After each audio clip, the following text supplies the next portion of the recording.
Bola rotan bukan Mohsin, bola rotan bukan saya, bola rotan adalah kecintaan semua orang tentang sepak takraw. Assalamualaikum warahmatullahi wabarakatuh. Sahabat-sahabat semua, saya Mohsin Amdan dan hari ini saya nak merungkai sedikit mengenai sejarah bola rotan. Kenapa saya terdetik nak buat video ni? Sebab sejak kebelakangan ini ada serangan-serangan tertentu. Saya pun tak tahu daripada siapalah, sebab kebanyakannya fake account menyerang di ruangan-ruangan komen YouTube dan juga Facebook, maki hamun bola rotan atau macam-macam perkara yang saya pun tak faham kenapa dia nak buat macam tu. Cumanya ialah saya rasa mungkin nanti bermasanya selepas hampir 12 tahun bola rotan beroperasi, maka saya kena ceritakan sikit sebanyak persejarahannya supaya kelompok-kelompok yang baru mengikuti kami faham siapa, kenapa dan bagaimana bola rotan ini wujud. Kenapa bola rotan?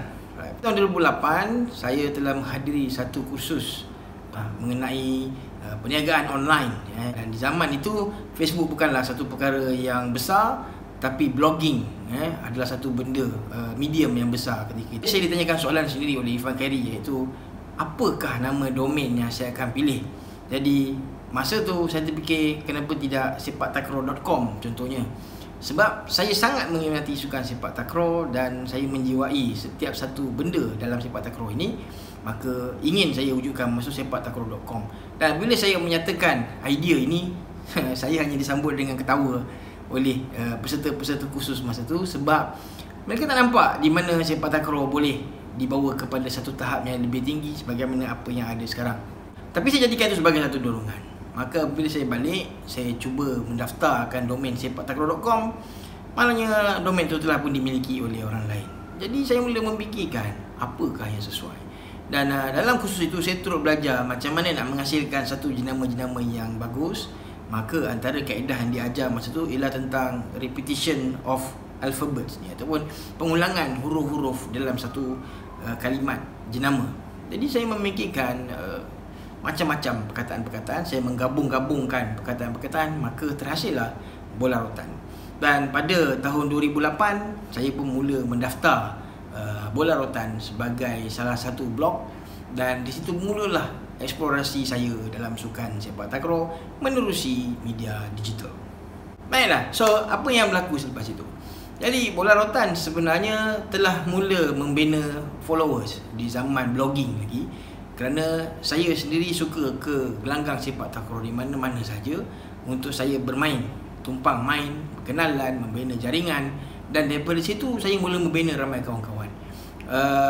Sebelum saya mula di platform digital sendiri pun sebenarnya saya sudah kerap beraksi di mata-mata tempat. Ya, memang sebagaimana yang saya dihina di komen-komen, iaitu tak permainan saya bukanlah terror sangat sebagai pemain Malaysia. Ya, memang saya akui saya bukan pemain Malaysia pun, dan saya tak pernah kata pun saya pandai main.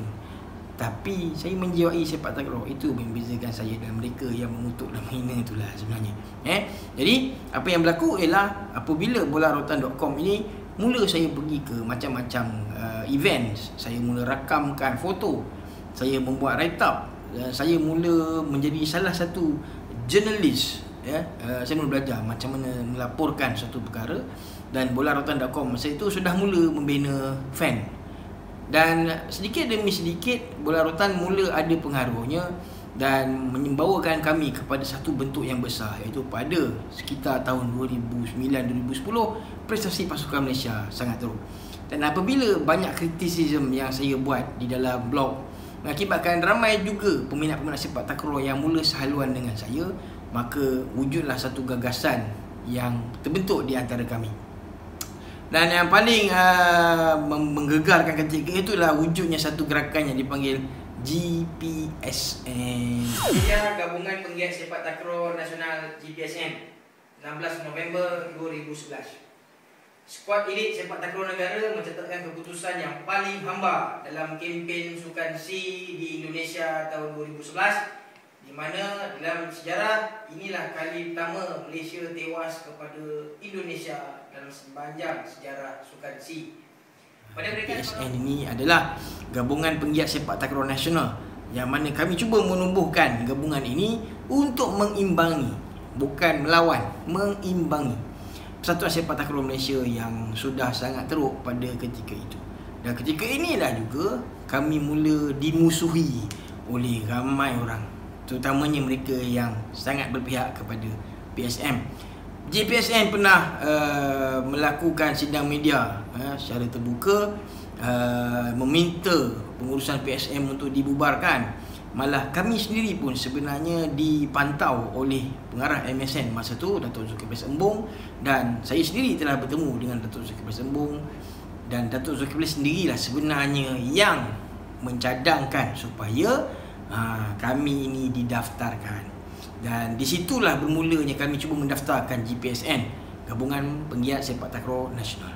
Malangnya pendaftaran kami ditolak.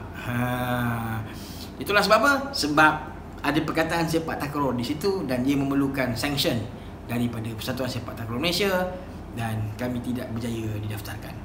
Maka kami ketika itu berpakat untuk mencari satu solusi lain, iaitu apakah nama yang lebih mudah untuk didaftarkan.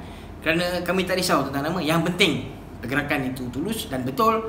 Maka kami sebelah suara bersetuju untuk cuba mendaftarkan Bola Rotan sebagai satu entiti, dan akhirnya kami berjaya mendaftar Kelab Masyarakat Bola Rotan Bukit Bintang. Why Bukit Bintang? Sebab sistem pendaftaran masa tu memerlukan kami mendaftar di salah satu parlimen, dan saya sendiri sebagai bekas Presiden Persatuan Belia Bukit Bintang mengambil jalan mudah, iaitu daftarkan saja di parlimen yang saya pernah memiliki, sebuah NGO. Dan apabila berdaftarlah Kelab Masyarakat Bola Rotan ini, wujudlah Facebook dan juga apa yang anda lihat sekarang, iaitu Bola Rotan berada di mana-mana saja dalam arena sepak takraw, khususnya dalam negara ini. Tanya, Bola Rotan daftarkan lalu entiti, iaitu satu sebagai NGO dan satu lagi sebagai sebuah syarikat. Entiti inilah Kelab Masyarakat Bola Rotan ataupun MBR, dan satu lagi ialah Bola Rotan Media and Publication, iaitu sebuah bisnes yang didaftarkan dan dimiliki 100% oleh saya, Mohsin Hamdan. So, sebelum ini bagaimanakah kami berfungsi, iaitu Bola Rotan Media Publication adalah bisnes yang mengendalikan apa sahaja bentuk perniagaan, yang mana dana-dana hasil jualan produk bola, jersey dan sebagainya ini yang diuruskan oleh Bola Rotan Media Publication. Keuntungannya diserahkan untuk macam-macam program di bawah Masyarakat Bola Rotan. Kalau anda YouTube apa saja yang ada di Bola Rotan TV, contohnya anda dapat lihat kem-kem sepak takraw, siri jelajah gelanggang, dan apa saja program yang kami jalankan di situ, ia terhasil daripada apa yang diusahakan di Bola Rotan Media Publication. Sebab Bola Rotan langsung tidak mengenakan sebarang cas kepada keahlian sebelum ini, tapi bila melihat masyarakat kita yang lebih hanya suka sebagai penerima saja, langsung tak nak contribute, which is pihak yang contribute sangat sedikit, maka mulai daripada perubahan sistem pentadbiran yang ada sekarang, iaitu saya bukan lagi adalah Presiden Kelab Masyarakat Bola Rotan, dan saya telah melepaskan semua pegangan jawatan saya dalam Kelab Masyarakat Bola Rotan, dan kepimpinan baru Kelab Masyarakat Bola Rotan telah mula menggerakkan satu inisiatif baru yang sangat baik, iaitu keahlian perlu berbayar. Dan setiap keahlian adalah satu bentuk contribution kepada masyarakat Bola Rotan. Dan begitulah keadaan yang berlangsung. Jadi contohnya komen-komen dan hinaan yang diberikan kepada kami, khususnya pada saya lah, iaitu shoot video-video yang tak apa-apa. Tak apa-apa ni merujuk pada tahap permainan kampung biasa. Memang sebab matlamat kami adalah untuk mengangkat bakat-bakat yang ada di kampung, mengenengahkan gelanggang-gelanggang yang ada di ceruk-ceruk kampung, supaya lebih ramai orang tahu, lebih ramai orang bermain. Kami bukan TV3, kami bukan Astro yang hanya shoot pemain-pemain negara saja. Ini adalah benda yang perlu difahami, sebab bakat perlu dinaikkan, bakat perlu digilap, gelanggang perlu dipromosikan, barulah lebih ramai orang datang. Jadi kepada orang yang komplain, hina, caci, tak apa, saya maafkan anda, sebab saya faham matlamat kami adalah melahirkan satu generasi yang mencintai sepak takraw. Mencintai ini bukan hanya sekadar pemain, mencintai ini termasuklah penyokong, termasuklah ibu bapa, termasuklah adik-adik beradik jiran yang suka nak tengok seorang main sepak takraw. Mereka akan menyokong. Buktinya ada ramai peminat di luar sana yang tak pun main sepak takraw, tapi adalah ahli MBR. Dan mereka ini rajin beli produk, mereka ini juga rajin untuk komen, rajin juga datang tengok kejohanan. Ini adalah bentuk sokongan-sokongan sosial yang kita perlukan. Dan inilah apa yang anda dapat saksikan sekarang. Dan Alhamdulillah, bola rotan kini sudah pun berada di satu posisi yang saya rasa sudah sangat sinonim dengan sepak takraw Malaysia. Sokongan anda adalah apa yang amat Malaysia perlukan. Di bola rotan kita juga sebenarnya sangat berterima kasih kepada Presiden sekarang, iaitu Cikgu Syahrudin Nazir. Sebab Cikgu Syahrudin Nazir ni adalah mengurusi teknikal bagi KFC Utusan. Dan Cikgu Din sebenarnya lah yang banyak membuka ruang untuk saya berkhidmat dengan KFC Utusan. Dan hasil kerjasama inilah yang turut membantu bola rotan namanya naik dengan sangat cepat. Sebab masa tu KFC Utusan adalah kejohanan yang sangat besar. Jadi semua rujukan orang tentang KFC Utusan berada di bola rotan. Maka dengan cepatlah bola rotan dapat naik. Sebab itu selain daripada KFC Utusan, antara program yang banyak menarik minat orang ramai kepada bola rotan juga ialah program Trio Impian. Seperti yang saya nyatakan sebelum ni, bahawa KBS adalah rakan kongsi kami, program yang kita tua di merata-rata tempat. Dan saya sangat bersyukur sebenarnya, meskipun dengan bantuan kewangan yang sangat terhad daripada KBS, program itu berjaya memberi manfaat kepada ramai orang. Sehingga hari ini ratus ribu kali view di YouTube bola rotan tentang program bakat ini. Sebab saya percaya setiap hari peminat sepak takraw baru lahir. Dan daripada program ini yang last, tak silap saya, pada hanya sekitar tahun 2015, dan Trio Impian terkubur. Jadi kami mula datang kepada macam-macam program lain, antaranya program sepak takraw menentang obesiti. Dan program itu juga sekali lagi melonjakkan nama bola rotan, sebab tak pernah lagi orang anjurkan sepak takraw atas nama menentang isu-isu kesihatan. Dan kemudian baru setahun lebih kita cuba wujudkan Instagram bola rotan. Dan kali ini kami menerima audiens yang sangat berbeza, iaitu kelompok-kelompok muda. Kebanyakannya mereka yang berusia bawah 24 tahun. Dan kelompok-kelompok muda ni pun mereka kurang berinteraksi di Facebook sebab dia banyak di Instagram. Dan kebanyakannya mereka tak kenal pun saya siapa. Dan ramai yang tak faham pun saya ni apa latarnya sebagainya. Sebab tu kebanyakan komunikasi pun umpama macam diorang macam kawan, macam biasa je. Diorang rasa macam saya ni sebaya diorang je. Sebab kalau tengok cara mereka tulis komen dan sebagainya, kita dapat mengagak lah. Sebenarnya diorang pun tak faham jurang usia yang ada di antara kita. Tapi saya appreciate sebab saya mula faham kelompok yang lebih muda. Liga Sepak Takraw Nasional adalah salah satu impian bola rotan sejak sekian lama, iaitu mewujudkan satu liga yang bertaraf kebangsaan tapi memberikan penumpuan kepada pemain-pemain amatur. Sebab yang kita lihat di luar sana, kebanyakan pemain amatur, tahap permainan mereka juga sangat baik, tapi peluang untuk ke depan agak jauh sebab kejohanan peringkat tinggi hampir tak ada dalam Malaysia ini. Dan ini adalah satu benda yang kita sangat sedih lah.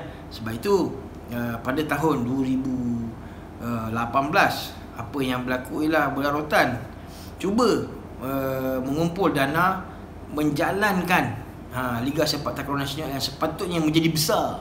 Tapi malangnya rezeki bukan pihak pada kita. Sokongan yang kita perolehi juga sebenarnya sangat mengecewakan.